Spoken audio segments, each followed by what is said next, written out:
Is your homeschool plan just wishful thinking at this point? You're not alone.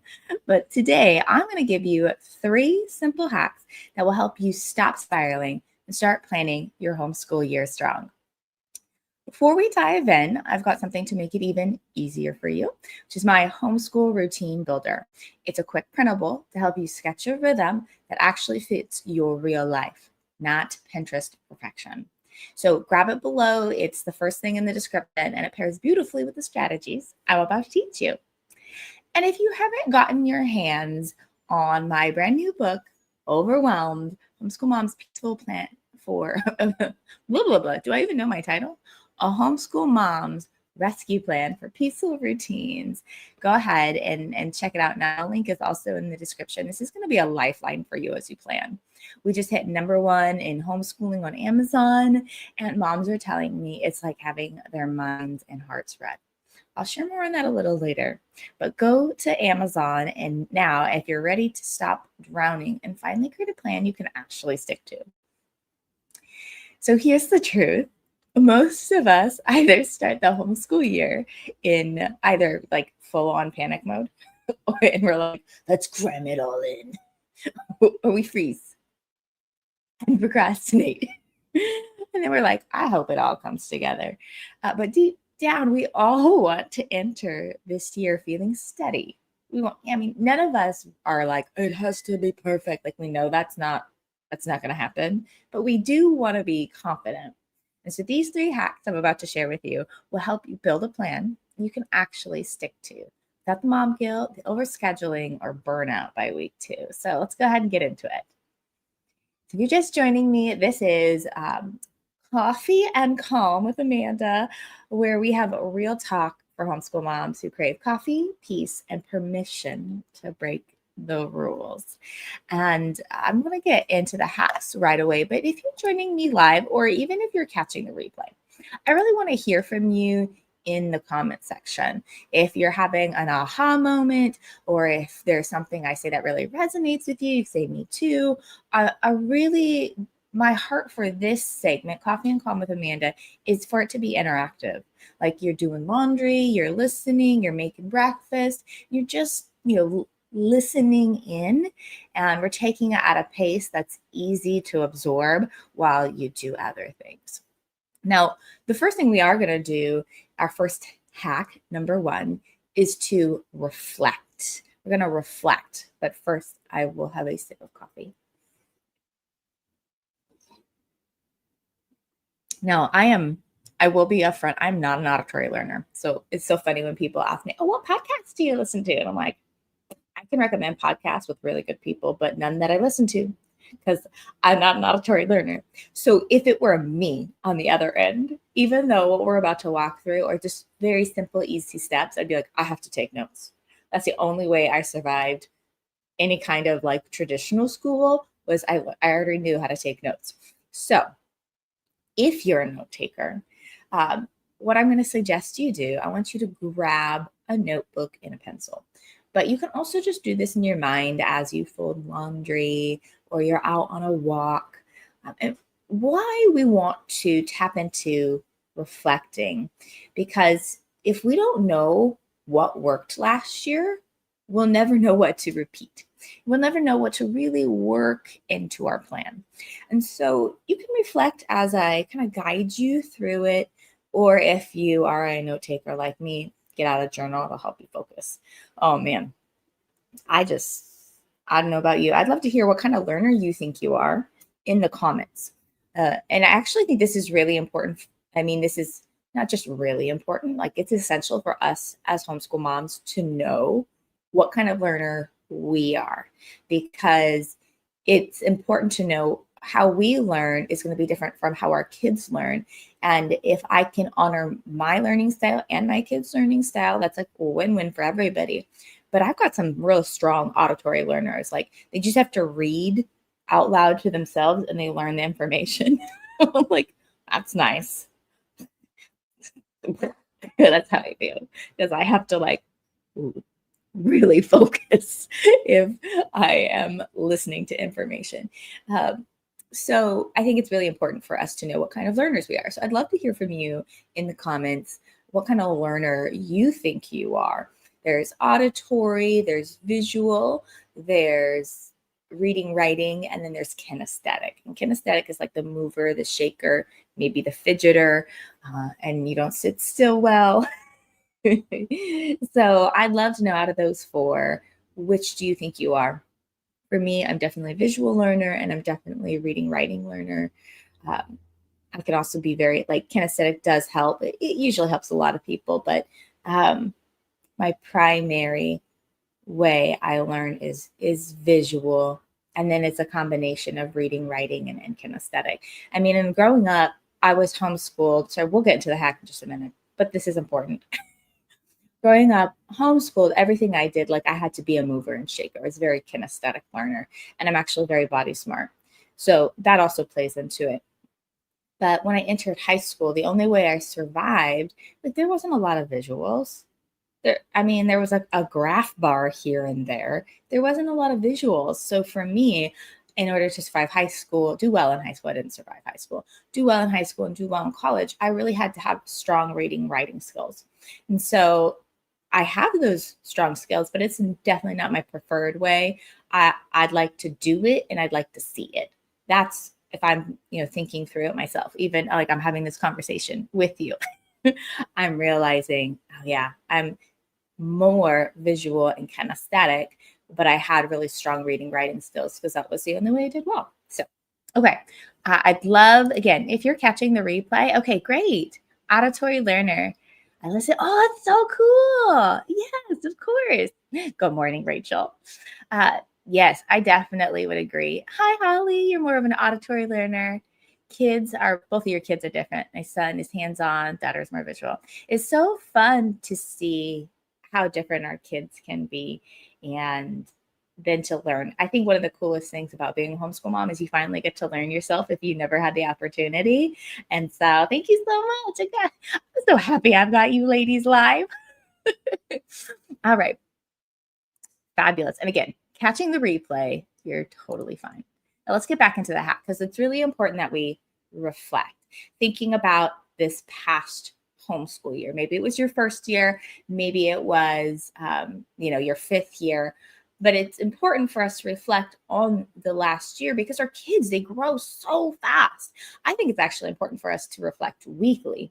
Obviously, that's not applicable in this context of trying to begin planning for the new year, but we really want to ask ourselves this question: what worked last year? What worked last year? And if you have children who are kind of old enough to sit and think, I wouldn't even put it past a 5-year-old. You could ask a 5-year-old. I would ask them, what worked for you last year? What did you like about homeschooling last year? What do you want to have more of? They might like trips. They might like the one-on-one time. They might have really enjoyed a certain curriculum or a certain subject. If you've been with me any length of time, I have nerdy boys, like super nerdy, not like video game necessarily, but science nerds. And the things they know, I'm like, oh, they teach me all the time.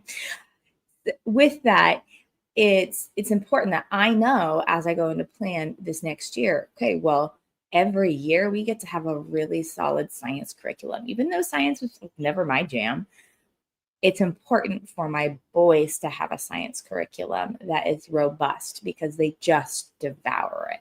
So that is like just one of those things we need to think back over this last year. So as you're thinking, I'd love to hear from you in the comments. What was something that worked really well last year? Maybe it was a certain schedule. Like, man, when we started by 9, we were all focused and things went really smoothly.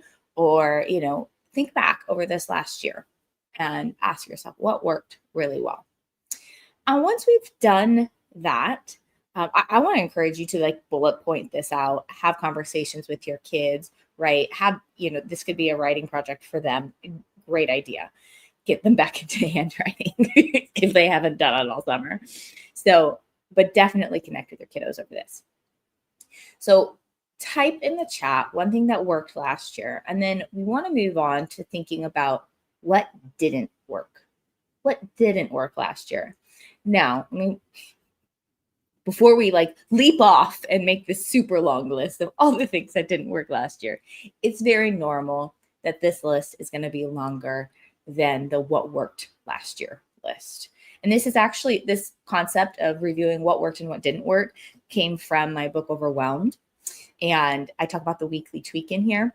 And if you do buy the book and you let me know you bought the book, you could just comment and we could start up a conversation. You can email me, Amanda@homeschoolfamilylegacy.com. There's also inside the book, I have my email address. I will send you my Heart Smart Toolkit that has the weekly tweak on it.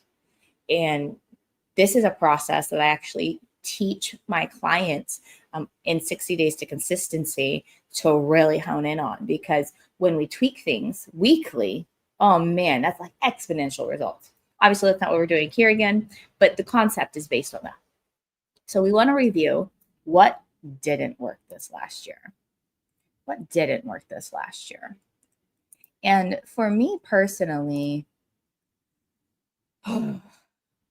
this last year was challenging, not because of anything school-wise necessarily, but we lost my mom-in-law suddenly, and I put a big kink, it was just messy, and we took about a month and a half, a month off. We kept up a little rhythm, but it was really loose, and it was hard. It was ugly. There was a lot of emotion everywhere from mostly my oldest. My third born, I don't think it affected him quite as much, but it really affected my firstborn, my husband, me. And I remember thinking towards the end of the year, because it happened early November, towards the end of December, I remember thinking, why is it so hard to get started? Why is it so hard to get started? And two things come to mind. When you've had something traumatic happen, grief is heavy. And coming out of that and restarting can be really challenging. Hi, you should put some pants on. This is live, y'all. But grief is hard to move through. And it's okay to just have those feelings. But I also really want to encourage you, gaining momentum is challenging. And this is why starting the homeschool year in the fall is hard, and restarting in January is really hard.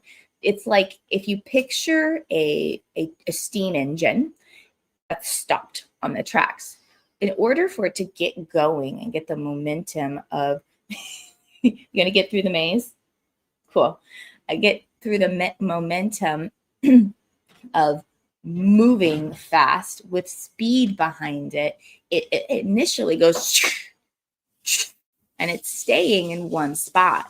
And that's how it is for us as homeschool moms in the fall and at the beginning of the new year. It's like the train is stationary and we have no momentum behind us.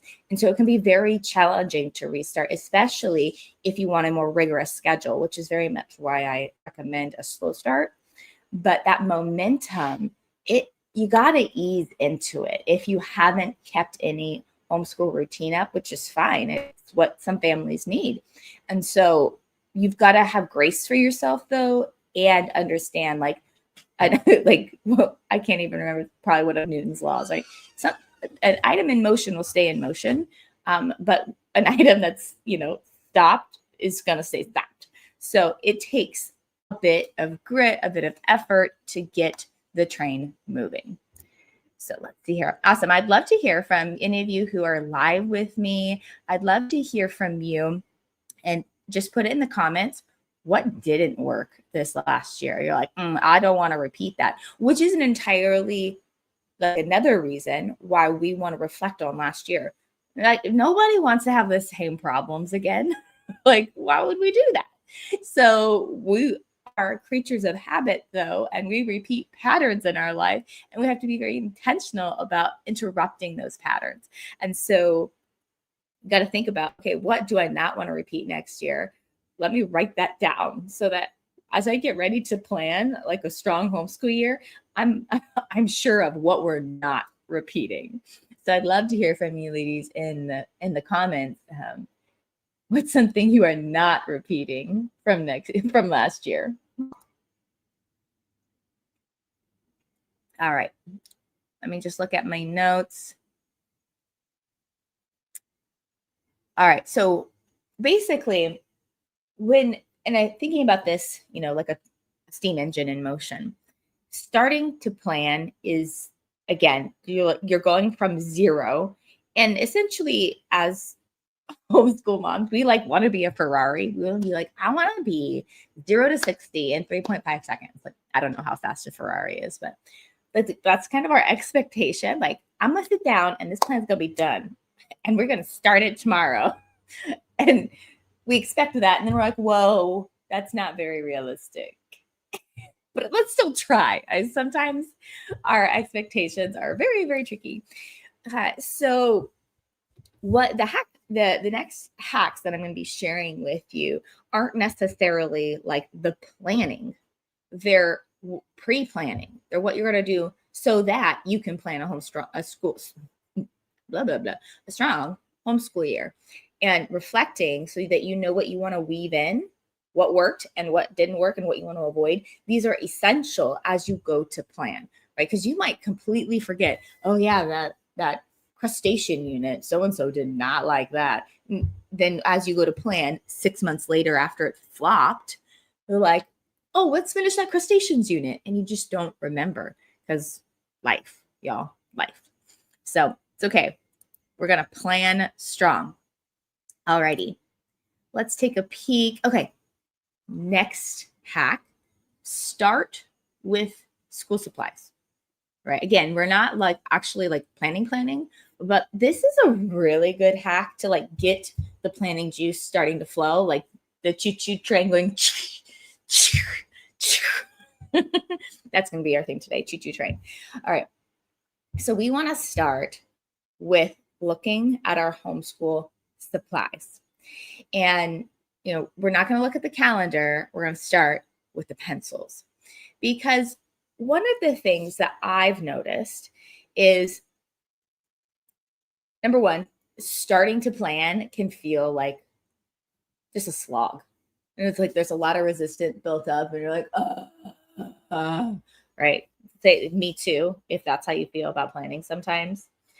And in order to ease ourselves into the planning, trick our brains that it's not like so bad, when we kind of start off topic a little bit, our brain can jumpstart the planning process without us doing it formally. So when I go to look at my supplies, which are actually right here, when I go to look at my supplies, I think, gosh, we need notebooks. Like, we definitely need notebooks. We use notebooks by the dozen. My oldest, he is all about the drawing. He's drawing all day, which is wonderful. And my other kids don't use them quite as much, but they do use them. So, pardon me. So I know I need notebooks. And then my oldest yesterday, he's like, Mom, we need glue. And I was like, oh, we have a whole thing of glue.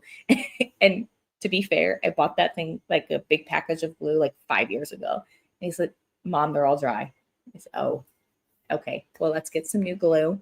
And then, I'm thinking, oh, we need tape. Oh, I remember that. We need whiteout. I needed whiteout for something recently. And I was like, man, I don't have that on hand. And I'm not going to the grocery store for it. But then our brain starts thinking about the things it needs for homeschooling and the different things that we'll be homeschooling with. And so it's like a really soft entrance into planning, because if you're thinking like, well, I'm going to get a bunch of journals, but what are we going to use them for? Maybe we can use them for writing scripture. Maybe we can use them for reading and then summarizing. Maybe we can use it for a dialogue back and forth. We could use it for journaling about a trip we just went on. And so again, it's like a soft start for your brain. And right now is the time to go load up on school supplies. because all the grocery stores, they are having the sales on the school supplies. So right now is the best time to go get it. I'm going to look in here. Hi, Chelsea. You're working on not over scheduling. I love it. Oh, yes, Chelsea. Okay, let's circle back. I'll talk about school supplies in a minute. Not over scheduling. This is huge. As homeschool moms, we often feel overwhelmed. That's why, I called the book Overwhelmed. And there's a lot of reasons, which I go into in the book, about why we feel overwhelmed. And one of our biggest reasons is this overscheduling thing. Now, I think there's actually several reasons why we overschedule, and not everybody hits these reasons. But one, we were brought up in a culture and a school system that just made us busy, right? You sat in class, like I'm thinking about my high school experience. I sat at school 7 to 8 hours. Like if I took a preschool, what was it? It's not an AP class, but it's a class before school actually starts. I'm trying to think what that was called, a 0 hour kind of thing. So sometimes I was at school for 8 hours and then they sent me home with homework. And then if you did a sport or like me, you worked, right? So your whole life was school. Your whole life was school. And so you're used to school looking like everything you're doing. And so we don't really know how to live life very well. So I really think, one, we were brought up in a system that causes us to overschedule. Number two, sometimes moms feel like busyness gives them importance. Let me say that again. Sometimes moms feel like a full schedule makes them important. And I call this the busy badge of honor.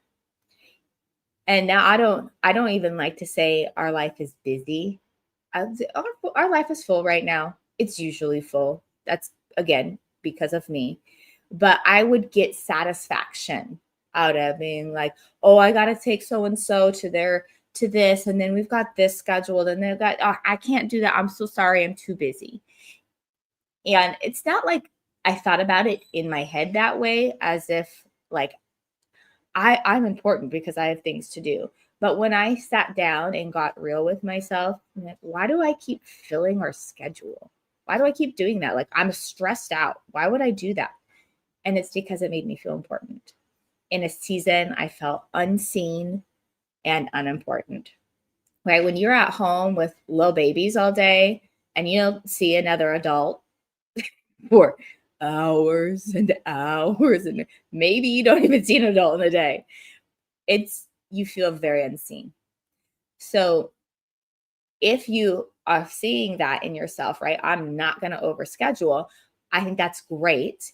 If that's a pattern you have for your life, Chelsea, I would encourage you to examine, gosh, why do I overschedule? Because I was overscheduling long before I had children. Long before I had children. That pattern actually started in childhood for me because I grew up on a ranch. There was always something for us to do. Like, I got time to play, but it was always like, okay, you got to scrub the water barrels. You got to go clean up the puppy papers. You got to go rake the leaves. You got to go mow the lawn. You got to go pick up the dog poop. There was always a task to be done. So I was always moving and doing. And that's a pattern for me. Now, it's a fine pattern to live in as long as it isn't hurting me physically, as in causing burnout, or I'm handling the stress well. It's not that being busy is bad, but it's how it's affecting them. So it sounds like it's affecting you negatively. So I would encourage you to really tune in to be like, okay, I'm overscheduling. Why do I do that? When did I start doing that? Because again, mine didn't start with homeschooling. It started as a kid. Such a great side conversation. This is why we comment, ladies. This is why we put stuff in the comments. It sends me on great tangents. All right, let's circle back to the homeschool supplies. Right now, grocery stores, whatever, I don't even know what they're called. supply stores, office supply stores, right now is a great time to go get what you need for the entire year. Yesterday, I'll be releasing a video in the next week or so. Yesterday, we went to do like a shop with me video at our local grocery store. And like I ended up saving $100 by buying it during this time where everything is on sale. So just saying, go do your school shopping now. It's good timing. And I'd love to hear from you. What is your go-to homeschool supply to get before it's too late? Like you're like, oh, I want to get this on sale. What would that be for you? Because for us, it is notebooks, like I said before, but I was really upset, y'all. For several years, the notebooks have been 25 cents. And this year they're 39 cents. Like, are you kidding me? Like, seriously, that is a jump. Like, okay, yeah, it's just like a few cents. And I wouldn't think about that. Like, if I go to get coffee and I'm upgrading to a different kind of milk, I wouldn't, like, that's 50 more cents. But just thinking about, like, it just makes me mad. Like, inflation, it's paper. It makes me mad. So, anyways, I still bought them. Of course, it'll keep going up. But that was just like one of the things that I was cooked with. Of course, Chelsea. Of course. It's so good to have you here. I want to hear from you guys in the chat. What is your favorite school supply? What are you going to stock up on? For some families, it's pencils. Now, I will tell you, we didn't buy a lot of pencils because my previous business, which was a journaling business, I still have pencils left over from that. And so we probably this last year will be going through them, but we've been using these pencils for years.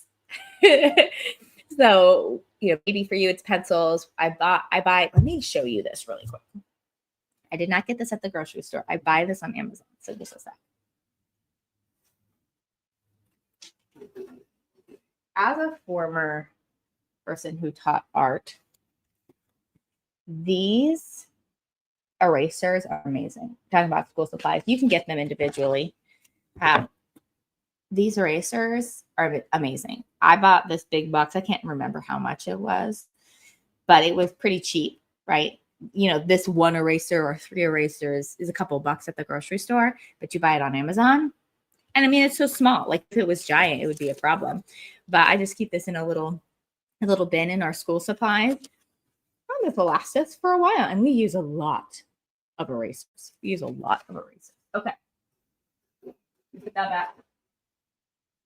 So again, it is school supply season. Go buy it while it's on sale. And this is a hack because it gets your brain thinking about planning, but not actually planning yet. So again, we're getting the choo-choo train going. We're just spinning the gears, the wheels, whatever they're called, to get started. Because again, sometimes that trying to plan for homeschooling, it's like, it's so challenging. But this is a little bit of a roundabout way to get our brain going. So let's see. Look back at my notes.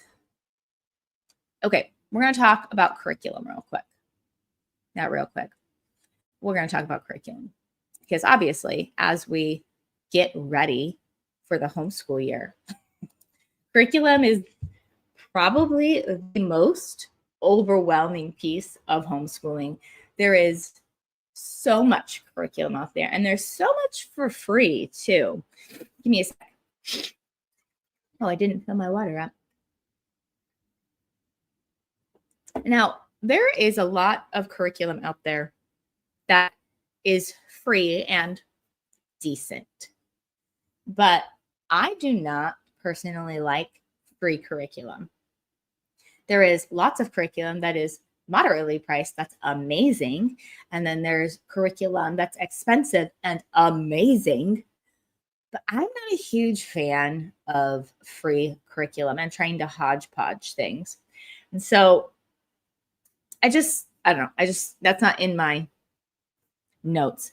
But I know we are all, many of us are cost conscious, right? Now, again, when it comes to science for our family, we are not cost conscious. Cost conscious. It's like, well, this is like, he's going to learn a lot.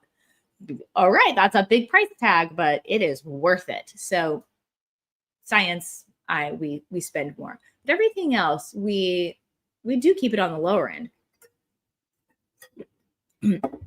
But none of us, not a single one of us, wants to buy curriculum and then not use it. Like, that's, personally, I don't like wasting things, right? Now, I could always give it to another homeschool mom, which I have done. That, that's one thing. But it's kind of a yucky feeling when you plan to use something and then you don't. And you're like, oh, I meant to use that. And then there's like that lingering feeling of, I failed at something. I didn't use that. It didn't get work done. I don't even know if we like it, but I spent money on it. And I feel a little bit of that failure-ness kind of come up when I buy a curriculum and don't use it. And so in order to avoid that, because I don't want you to spend extra money you don't need to spend and also feel that feeling. So what I want to share with you is filtering all of the curriculum. This is hack number 3, our final hack. Filter all of the curriculum through the core 4. Filter all of your curriculum through the core 4. And if it doesn't meet the core 4, or if the core 4 of that particular thing is already filled, then you don't buy another curriculum. So for those of you who've been with me a while, you might have heard me talk about the core 4. So let me go ahead and explain it to you really quick. Oh, Holly, your must is your planner. So my daughter needs to see your schedule right now. Yeah, I was that girl too. I'd love to know what planner you use, Holly. If you wouldn't mind dropping that in the chat, that would be great. Because there's planners that you can use as a mom, and then there's planners you can use for your kids. So I'd love to know what you use for your daughter. And I will let you know if you want to know what planner I use. I don't use a planner. I don't. I use routines. That's part of what I teach as a homeschool coach, is how to use routines well so that you don't even need a planner. I will teach you how to plan with a planner. But at this point, I've gotten so honed in on routines, I don't need a planner. Now, I am heading into the high school years, and I will need to document things for transcripts for my sons, but I'm not there yet. So, but that's still not a planner, that's a transcript. Anyways, I am excited to hear you share that, Holly, in the chat. Now, the core 4, let me share it really quick. It's math, language arts, science, and social studies. Math, language arts, science, and social studies. And if you have kiddos who are 2nd, 3rd grade and younger, you only need to focus on math and language arts right now. I mean, and when I say focus on those, it doesn't even have to be robust. Every kid's built differently, but you can have a curriculum for those, but you don't need a curriculum for science. You don't need a curriculum for social studies. Like, my kids haven't even been interested in learning about American history. Why would I teach them to memorize the states? Like, it's not relevant to them. Not yet. I mean, my older ones, but when they were younger, it doesn't matter. So let them play. If you have 2nd, 3rd graders and below, it's actually math, language arts, and play. Let them play. So thinking about these core 4 for kids, 3rd grade, 4th grade, and up, I want you to look through the curriculum that you have, the curriculum you want to order, and put them in one of these 4 categories. Because I have met so many homeschool moms who they'll have all these, 4 different curriculum and then some. So if they have a science curriculum, they're also part of a science co-op. And if they have language arts curriculum, they're also doing this read aloud study and this unit study. And then over here, they're also writing this essay, right? There's like way too much going on. I want you to think less is more. In order to homeschool well, like you've got to focus on a few things. We don't need to focus on all the things. So again, I want you to make 4 different piles of the curriculum that you already have or you're thinking about ordering, and filter them through this system of the core 4. Okay, do I have a math curriculum? Great. I have a math curriculum. I'm no longer looking at math stuff. Do I have a language arts curriculum? Okay, I actually don't have a curriculum. I'm hodgepodging here. Okay, well, then that's going to take a little bit more research on your part with age and stage and what they need to be practicing and learning. That's fine. So you might have a couple different things in language arts, or you might have one robust curriculum. And then you go to science, right? I'm not going to have the science curriculum about birds, this science unit about the weather, and also be a part of a nature co-op. Just do the nature co-op. You don't need all those things. And then social studies. And this is where we can kind of do overkill a lot because social studies is really broad. So you might have a US history curriculum, but you also read the Bible, and you are also reading Courage to Run, which is about Harriet Tubman. And then you're also wanting, your kiddos to watch World War II documentaries. Again, that's overkill. You need one thing in social studies. And one curriculum chosen well can check a lot of boxes. So it's also important that we're choosing curriculum that's robust, that it's not just, oh, this is only social studies. Maybe it does have some science in it. Maybe it does have some language arts in it, but it's a robust curriculum. So again, as you're filtering, preparing for this next year, the hack is to think about the core 4 so that you can say no to all the curriculum that you don't need. Right here, Holly says, last year we used a digital family wall app and she was not loving computer input yet. This year we bought the Not Consumed middle school planner. Oh, good. Yes. Not Consumed is a great, I haven't bought their middle school planner. But they are a great resource. And middle school, I'm glad to hear your daughter's middle school. Middle school is actually a key time for our kiddos to begin learning how to plan. And their brains are just beginning to reach a stage where the prefrontal cortex, this part where all the executive functions are and all the planning happens, is just beginning to advance and develop. Like it's there when they're younger, but not very strongly. And so middle school into high school, middle school, I'd say we want to be introducing the concept of planning and helping them learn how to do that so that when they enter high school, they're managing their time well. So I love that's what you guys are doing. Julia, I guess I want to overkill. Most of us do. And I want to encourage you, Julia, that that's usually it can be grounded in one of two things, sometimes multiple things. It's usually we want to do this homeschool thing well. We're like, I want to get homeschool right for my kids. And that is born just in this virtue of love and dedication to our children. Like, that's wonderful. But then also it can be grounded in the, well, I don't feel like we're doing enough. I don't feel like enough. Let's overpack the schedule to make sure we do enough because I don't feel like it's enough. So it can be both. And sometimes it's just one or the other. And so a lot of families want to do overkill. But after working with me and paring down, also, just listening to me for a while, I don't know how long you followed me, Julia. It's less is more. Less is more. And it feels, once you realize that and you see it in action, it feels really good because it not only releases the pressure, like not in a superficial way, but it releases the pressure where you see that, oh, we were trying to do too much and my kids weren't absorbing it. And now that we've really focused only on these core 4, man, they're really getting it. And they're loving it and they have time to pursue their passions. And, I love seeing the lights come on in their eyes and their sparkle with wonder and excitement around learning because you created space for them to learn. So, hi, Nikki. Oh, it's so good to see you, Nikki. Homeschooling mom here. Awesome. Your eldest is turning 40 and your youngest is 5. Whoa, that is a spread. Well done. Well done. That is a spread.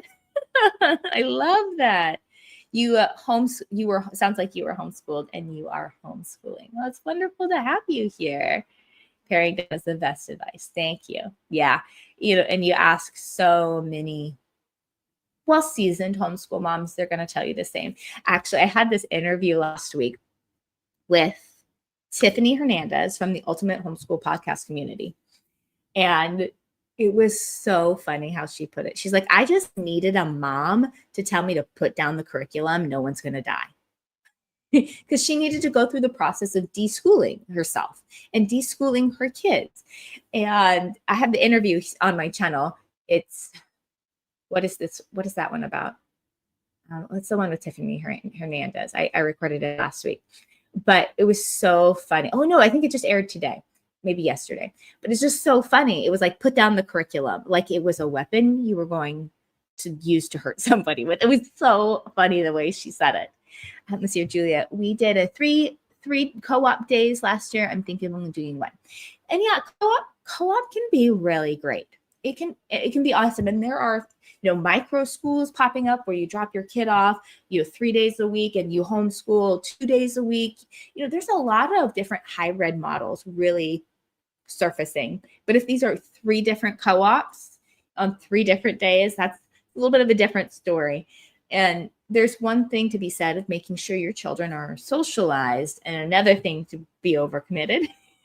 So I would encourage you, just like you've already suggested, pare down to one that, really you found a lot of value in, and allow yourselves to be at home. Now, a lot of moms struggle, myself included, with just being at home and letting our kids be, because that's when conflicts arise, and especially if you've got siblings. And it's hard to be in that uncomfortableness. But it's also essential for our kids to learn how to be bored, because creativity comes out of that. They discover their passions. They discover who they are within boredom. And sibling conflict is always opportunity for you to teach your kiddo how to be a better person. It's always an opportunity for your kiddo to grow in character, to grow in understanding, of being a better human being. And it's hard to be mom and be home. Like, I get it, especially with little ones. But I would encourage you to have more time at home. Yeah, 3 days is a lot for co-op. I mean, I can't. People are like, oh, homeschooling's hard. I'm like, getting my kids out of bed to be at school at 7:30 or 8, that every 5 days a week, that's hard. Like, we only homeschool 4 days a week, if that. That way is way harder. Why would I try to get us out of the house? Like, just let me be at home. Anyways, awesome. Thank you, ladies. I mean, I absolutely love you sharing in the chat. So I want to make sure I land the plane for us. Let's land the plane. All right. I covered everything from hack 3. Okay. Now, if you are thinking of the core 4 and you're like, how do I turn the core 4 into a routine? Like I said, I don't actually use a planner anymore. I use routines. And so if you want help turning the core 4 into a simple, flexible rhythm, then I want you to come download my free homeschool routine builder. I'll go ahead and pop it in the chat since many of you are live with me. This is a free routine builder that I created based on my core 4 method and how I think about time. So it comes with a mini training, and I'll teach you about how I think about time and how we can use the core 4 to create a homeschool routine for you. Let's see. So go ahead. I just dropped that in the link. And if you're catching the replay, it's also in the description. It's at the very top. And if you're the kind of mama who you're like, I know the homeschool season is coming and I need help to get the plan actually made. And if you don't want to just think about it for 3 more weeks, so if you actually want to get it done, I want you to join me for Plan Your Homeschool Year Like a Boss. It's going from August 4th through August 8th. We're going to map out your entire homeschool year. It is a live training where we meet for 5 days, just a half hour. You can always stay on longer because I'll do like Q&A stuff. I'm just grabbing the link here really quick. Hang on. Typing and talking at the same time isn't my strength. Let's see. Why is it not popping up? That's strange.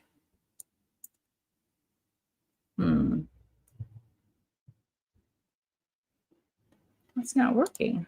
Huh. There we go. Now it worked. Weird. Okay. Let me get that link for you guys. This is only $7. And like I should charge a lot more for it, but I want families to get in who are committed. So there's a really low price barrier. It's just $7. It's kind of a no-brainer. It just helps you like, okay, I'm going to show up. I paid for this, even if it's just $7, right? Like if I buy a coffee for $7, I'm like, I'm drinking this thing. Okay. So I want you to join me there if you want hands-on, step-by-step help for planning your homeschool year. August 4th through 7th, all the details are on that page. Now let's go ahead and land the plane. Because here's what I want to encourage you with as we get ready to plan out our homeschool year. It doesn't need to be complicated. You don't need a color-coded, Pinterest perfect plan to be a great homeschool mom. You don't need to do all the things. You just need to start with what matters and build from a place of peace, not panic. So I want you to take 10 minutes today and reflect on what worked and what didn't. Grab a few notebooks or sketch a routine that honors your season. Grab a few notebooks from like the store, right? And sketch a routine using the core 4 that's going to honor the season you're in, right? If you're going to have a baby, keep the load light. If you guys, trying to think, you have a big, like a move coming up, keep it light. If, husband's switching jobs, keep it light. Let there be space to breathe for transition. And I want you to remember, you can homeschool confidently without doing it perfectly. And if you want to keep the momentum going, again, download the routine builder, totally free. You can grab Overwhelmed. This is a resource that you're going to want on your shelves, I guarantee you. And then if you want hands-on help with creating your homeschool year plan, join me for my live planning week. Plan your homeschool year like a boss, just $7. You'll finish with a real plan and a whole lot more peace. No more pressure or overwhelm, just support and strategy and space to breathe. I am cheering you on, and I can't wait for next week, same time, same place. And if you need, comment here, or if you want to reach out to me, Amanda at homeschoolfamilylegacy.com.